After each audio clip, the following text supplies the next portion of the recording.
Assalamualaikum warahmatullahi wabarakatuh. Halo, apa kabar anak ibu yang soleh dan soleha? Semoga kita semua dalam lindungan Allah Subhanahu wa Ta'ala. Amin. Sekarang kita akan mempelajari tentang tema 5, subtema 1 tentang ekosistem dan komponen ekosistem, pembelajaran ke-5 dan 6. Simak baik-baik ya.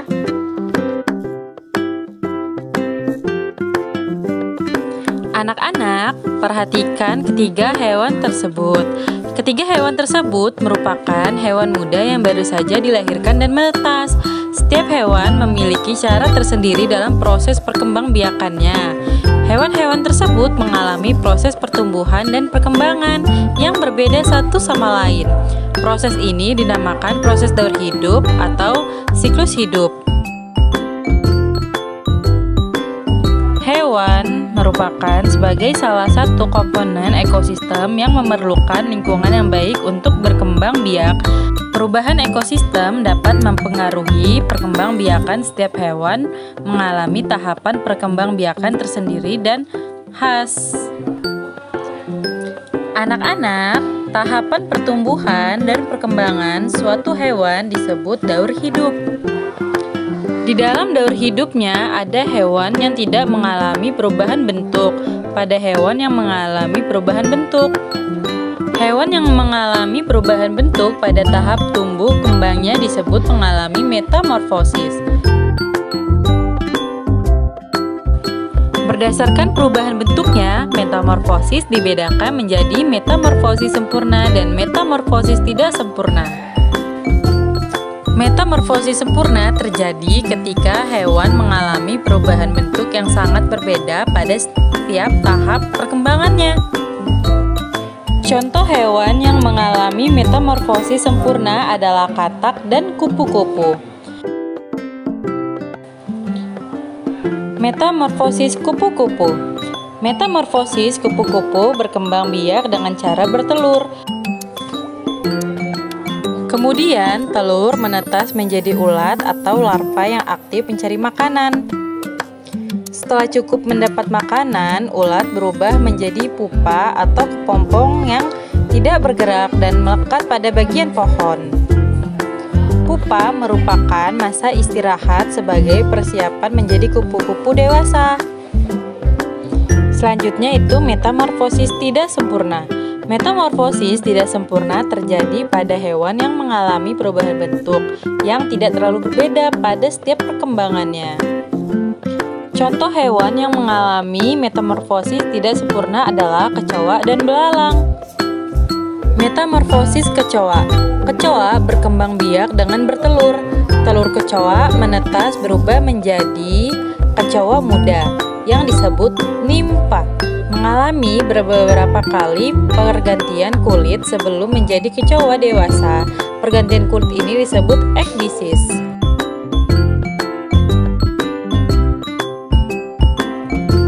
Anak-anak seperti katak, kecoa, kupu-kupu, dan belalang merupakan hewan yang mengalami metamorfosis. Hewan lain yang dalam daur hidupnya tidak mengalami perubahan bentuk merupakan hewan yang tidak bermetamorfosis. Contoh hewan yang tidak bermetamorfosis adalah ikan dan kadal. Ikan hidup di air dan berkembang biak dengan bertelur. Ikan menetas lalu menjadi ikan muda, kemudian menjadi ikan dewasa. Bentuk ikan muda dan ikan dewasa tidak banyak mengalami perubahan. Nah, demikian juga dengan kadal.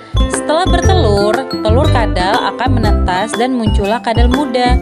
Seiring dengan waktu, kadal muda tumbuh dan berkembang menjadi kadal dewasa yang siap bertelur kembali setelah melakukan perkawinan dengan kadal dewasa lain. Sebelumnya, kita telah belajar tentang jenis-jenis ekosistem. Sekarang, coba kalian amati kedua ekosistem tersebut. Kedua ekosistem tersebut terlihat sangat berbeda.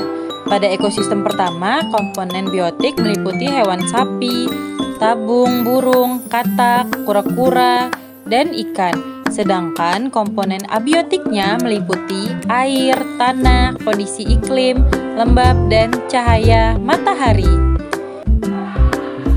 Sedangkan pada ekosistem kedua, komponen biotik meliputi unta, burung, kelinci, dan katak. Sedangkan komponen abiotiknya meliputi tanah dan kondisi iklim yang gersang. Lalu, apakah ekosistem dapat berubah dari masa ke masa? Untuk mengetahuinya, mari kita lanjutkan pembelajaran kita ya. Perubahan ekosistem. Komponen-komponen di dalam ekosistem dapat mengalami peningkatan maupun penurunan jumlah. Misalnya, pada saat musim hujan, sebuah kebun akan mendapat lebih banyak air hujan daripada saat musim kemarau. Tanaman tumbuh dengan baik. Tikus-tikus tanah juga akan mendapatkan lebih banyak makanan daripada biasanya. Kondisi ini akan meningkatkan populasi tikus tanah di kebun tersebut. Peningkatan jumlah tikus tanah akan mengakibatkan meningkatnya populasi ular tanah. Peningkatan ini disebabkan ular tanah mendapat banyak makanan berupa tikus tanah pada musim itu. Pada musim kemarau, air hujan yang turun di kebun tersebut tentu berkurang. Tanaman tumbuh lebih lambat, makanan yang dihasilkan juga lebih sedikit. Keadaan ini akan mengakibatkan menurunnya populasi tikus tanah yang memakan tanaman di kebun itu. Akibatnya, populasi ulat tanah pun akan berkurang karena berkurangnya sumber makanan pada musim itu. Ekosistem mengalami perubahan baik secara alami maupun karena kegiatan manusia. Perubahan musim merupakan salah satu contoh perubahan alami. Selain perubahan musim, hal yang termasuk faktor perubahan alami adalah bencana alam berupa gunung meletus, gempa bumi, tanah longsor, kebakaran hutan, tsunami, dan banjir. Manusia dapat menjadi faktor penyebab terjadinya perubahan ekosistem. Manusia melakukan berbagai kegiatan untuk memenuhi kebutuhan hidupnya. Pembukaan lahan hutan untuk dijadikan sawah dan perkebunan akan mengubah ekosistem. Kegiatan manusia yang menimbulkan pencemaran lingkungan dapat mengubah keseimbangan ekosistem, dan masih banyak lagi kegiatan manusia yang dapat mengubah ekosistem.